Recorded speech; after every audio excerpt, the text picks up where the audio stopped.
राजधानी रास्तार बुढ़ी मौसी जड़े चली चली जाऊथांती। दुखर पोछरे थकी गला भली चेहरा। हाथ में धरी थांती किछि कागज पत्र आउ पुओर फोटोचित्र।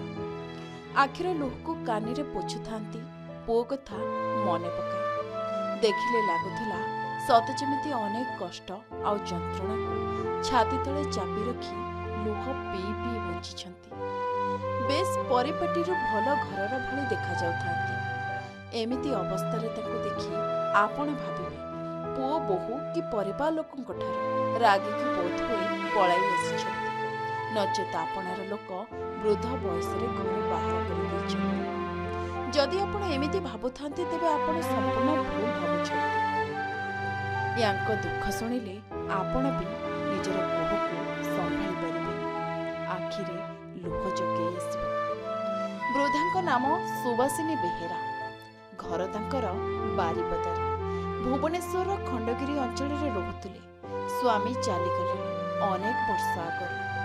पुओ ही एक आखि साक्षी भाव थिला। पुओ इंजीनियर भाव सरकारी चाकरी करिथिले। बाहा होई पिला छुआ घर संसार मध्य करिथिले। हेले वृद्धा माँ दिने गाँ रे थांती। फोन गला भुवनेश्वर, पुओ आउ नाही। ए कथा सुनी माँ पाद तळ माटी खसी जाइथिला। सते जेमिति आकाशटा मुंड उपरे छिड़ी पड़िथिला अचानक। संगे संगे धाई आसिथिले भुवनेश्वर। पर शुणिबाकु पाइथिले पुओ बोहूंक मध्यरे विवाद लागि रहिथिला। सेथिपई पुओ स्त्री पाखरे न रही एक घरोई गेस्ट हाउस रे रहुथिला। से गेस्ट हाउस रु पुलिस पुओर मृत शरीर को उद्धार करिथिला। व्यवच्छेद पाई मृतदेह को पुलिस शवगृह रे रखिथिला बेले माँ सुभासिनी सेठारे पहुंची पुओर मुह शेष थर पाई देखिथिले। हेले तांको नजर को आसिला पुओ बेकरे कटा दाग और देहर विभिन्न स्थान रे गभीर आघातर चिन्ह रहिछि। तार प्रमाण भावरे वृद्धांक हाथ रे थिबा फोटोचित्र से देखाइथिले। किंतु एभली एक संवेदनशील घटना रे खंडगिरी थाना किंतु एक अपमृत्यु मामला ही रुजु करिथिले बोली सुभासिनी कहिसंती। किंतु एही माँ सुभासिनी जेतेबेले खंडगिरी थाना को जाइथिले मामला रुजु करिबाकू सेही समय रे थाना इंचार्ज और अन्य पुलिस माने कुआडे तांको बाहर कर दैथिले बोली से अभियोग करिसंती। सेही दिन ठारू आज पर्यंत माटी राजधानी भुवनेश्वर एमिति बुलुछंती न्याय पाइबा पई। हेले न्याय मिले गोटिए बोली पुओ थिला।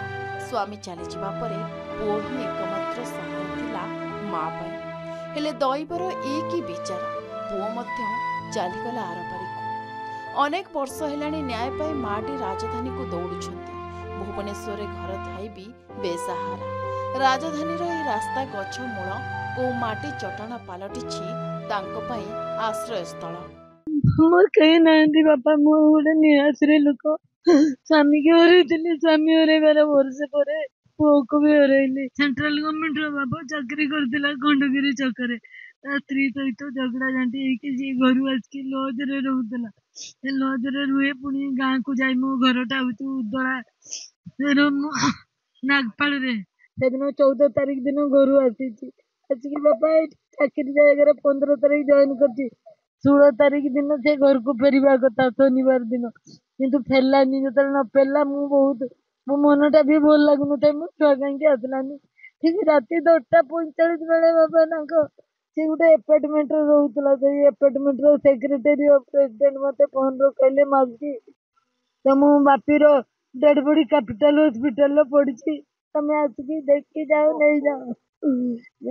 मु बाबा मत जमी आकाशटा मो मुंडे छिड़ी पड़ा। स्वामी की तो हरैली, पुओ को हरैली। सकाळ होता जाके लॉज पहुंचली। लॉज रे से जे रूम रे रहउतला से रूम पूरा रक्ताक्त। तापरे लॉज मालिक कहला जे खटरू पड़ी मरची। मु कहली मो पुओ काहीं ना आम हॉस्पिटल नहीं जाइतिले। हॉस्पिटल रे डाक्टर मृत घोषणा कले। तेणु मु जेतेबेले देखिली मो पुओ को देखते पाइलिनी। ताको डेड बॉडी रूम रो भर्ती कर देइजंती। तापरे जेतेबेले डेड बॉडी रूम रू बाहर कले सेतेबेले बेक कटा हिची, हाथ कटा हिची, देहर वस्त्र नहीं। तेणु मुझे अवस्था देखी मु पूरा भाभी नेली मो पुओ को मारी देइजंती। भगवान मो पुओ को मारी देइजंती। तेणु मोर तो कहीं नथिले के मो पाई ସାର୍ ଆମ କିଏ ମୋ ପାଇଁ ଲଢ଼ିବ। ତଥାପି ଧୈର୍ଯ୍ୟର ସହିତ ମୁଁ ଯେତେବେଳେ ଡାକ୍ତର ସୁପରିନଟେଣ୍ଡେଣ୍ଟକୁ ମାଗିଲି, ସାର୍ କିଏ ମୋ ପୁଅକୁ ମୃତ ଘୋଷଣା କରିଛି ମତେ ଟିକେ ରିପୋର୍ଟ ଦିଅନ୍ତୁ, RTIରୁ ମାଗିଲି। ସେଠୁ ସେ ଡକ୍ଟର କହିଲେ ନା ସୁପରିନଟେଣ୍ଡେଣ୍ଟ ଲେଖିକି ଦେଲେ କୌଣସି ଅକ୍ଷୟ କୁମାର ବ୍ୟକ୍ତି ନାମକ କୌଣସି ଲୋକ ହସ୍ପିଟାଲ ଆସିନି କି ହସ୍ପିଟାଲର ତାକୁ କୌଣସି ଡକ୍ଟର ମୃତ ଘୋଷଣା କରିନି। ଏଇଥିରୁ ମୋର ପୁରା ସନ୍ଦେହ ହେଲା ମୋ ପୁଅକୁ ମାରି ଦେଇକି ଆଣିକି ଡାକ୍ତରଖାନାରେ ପକେଇଛନ୍ତି। ଯେତେବେଳେ ମୁଁ ଥାନାକୁ ଗଲି ଏଇ ଭୁବନେଶ୍ୱରର ଥିଲା ଲକ୍ଷ୍ମୀକାନ୍ତ ବେହେରା କରିଥିଲେ। ତାଙ୍କୁ କହିଲା ବେଳକୁ ସେ କହିଲେ କୋର୍ଟରୁ ପଡିକି ମରିଛି, ମୁଁ କିଛି ବାହାରୁନି। ମୁଁ କହିଲି ସାର୍ ହାତ କଟା ହେଇଛି, ବେକ କଟା ହେଇଛି, ଏତେ ରକ୍ତ। କହିଲେ ନା ନା କିଛି ବାହାରୁନି। ସମସ୍ତେ ମତେ ମିଛ କହିଲେ। ପୁଣି ଯେତେବେଳେ ଥାନାକୁ ଗଲି, ଥାନାର ସରୋଜ ବାବୁ ମତେ ଗୋଟେ ଲେଡି କନେଷ୍ଟବଳ ଦ୍ୱାରା ପେଲି ଆଣିକି ପହଞ୍ଚେଇଲେ ସଡ଼କରେ। ନା FIR ଲଜ୍ କଲେନି। ଏ ବୁଢୀ କେଡେ ଆଛୁ, ଯା ତୋ ପୁଅ ତ କୋର୍ଟରୁ ପଡିକି ମରିଛି, ତୁ କିଛି FIR ଦେଇତେ ଆସିଛୁ, ଏମିତି କହିକି ବହୁତ ଖରାପ ବ୍ୟବହାର କଲେ। ସେଇଦିନ ପାଖରୁ ତାପରେ ମୁଁ ମୁଖ୍ୟମନ୍ତ୍ରୀ ନିବାସ ଗଲି, ହାଇକୋର୍ଟରେ ରିଟ୍ ପିଟିସନ କଲି। ହାଇକୋର୍ଟର ସମସ୍ତ କାଗଜ ଦେଖେଇଲା ପରେ ହାଇକୋର୍ଟର SK ମିଶ୍ର ଜଜ୍ ୟୁଡି କେସକୁ ମର୍ଡର କେସ୍ କରିକି କହିଲେ ଇଏ ତ ମର୍ଡର। ସାନି ତଦନ୍ତ ପାଇଁ ପୋଲିସ DCPଙ୍କୁ ଅର୍ଡର ଦେଲେ।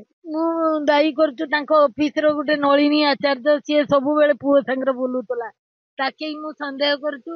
ଆଉ ଦାୟୀ ମଧ୍ୟ ତା ସ୍ତ୍ରୀ ବି ଏଥିରେ ନିଶ୍ଚିତ ଥିବ, କାହିଁକି ନା ଯେତେବେଳେ ମୁଁ ହାଇକୋର୍ଟର ନା ରିପୋର୍ଟରେ ସିଏ ଦସ୍ତଖତ କରିଦେଲା, ଖଟରୁ ପଡିକି ମରିଛି ରେ ରିପୋର୍ଟରେ ସିଏ ଦସ୍ତଖତ କଲା। ଯଦି ଗୋଟେ ସ୍ତ୍ରୀ ସ୍ୱାମୀ ଲାଗି ଲଢିଥାନ୍ତା, ଯଦି ତାର ପ୍ରକୃତରେ ଦୟା ଥାନ୍ତା, ସିଏ କେବେ ଦସ୍ତଖତ କରିନଥାନ୍ତା। ଖଟରୁ ବେକ କଟା ହାତ କଟା ଦେଖି ଦସ୍ତଖତ କରିଦେଲା। ତେଣୁ ମୁଁ ସିଏ ବି କିଛି ଜାଣିଛି। ଆଉ ଏଇ ମର୍ଡରରେ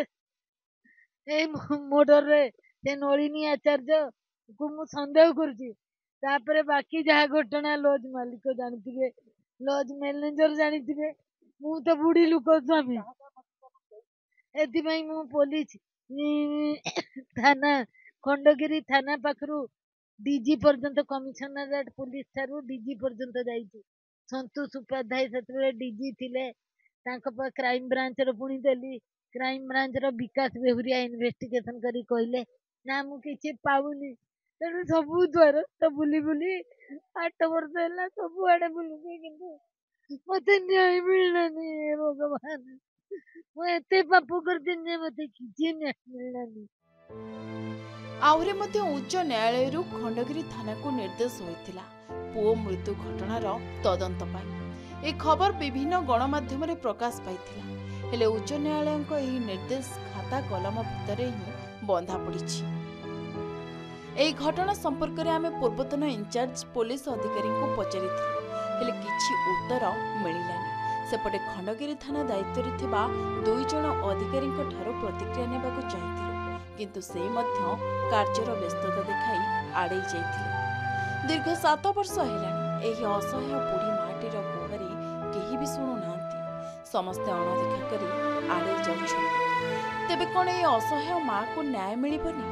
ପୁଅ ଅକ୍ଷୟ ମୃତ୍ୟୁ ଘଟଣା ଉପରୁ କେବେ ପରଦା ହଟୁଛି? ତାଙ୍କ ମୃତ୍ୟୁ ପାଇଁ ବାସ୍ତବରେ କିଏ ଦାୟୀ? ତଦନ୍ତ ହେଲେ ସିନା ସାମ୍ନାକୁ ଆସିବ। ଆମେ ଅନୁରୋଧ କରୁଛୁ ପୋଲିସ ଓ ପ୍ରଶାସନକୁ, ବରିଷ୍ଠ ନାଗରିକଙ୍କ ପାଇଁ ଯୋଜନା କରି ଖାଲି ଧର୍ମକୁ ଆଖିଠାର ମାରନ୍ତୁ ନାହିଁ, ସେମାନଙ୍କ ପ୍ରତି ଦେଇଥିବା ପ୍ରତିଶ୍ରୁତି ଓ କର୍ତ୍ତବ୍ୟକୁ ମଧ୍ୟ ପାଳନ କରନ୍ତୁ। ସେହିପରି ସ୍ୱେଚ୍ଛାସେବୀ ସଂଗଠନ, ନାରୀ ସଂଗଠନ ଗୁଡ଼ିକୁ ମଧ୍ୟ ଆମର ବିନମ୍ର ଅନୁରୋଧ, ଏ ବୁଢ଼ୀ ମାଉସୀଙ୍କୁ ଉଚିତ ନ୍ୟାୟ ପ୍ରଦାନ କରିବାରେ ସହାୟକ ହୁଅନ୍ତୁ। ଭୁବନେଶ୍ୱରରୁ ରାଜାଙ୍କ ରିପୋର୍ଟ, କେ ନ୍ୟୁଜ୍ ଓଡ଼ିଶା।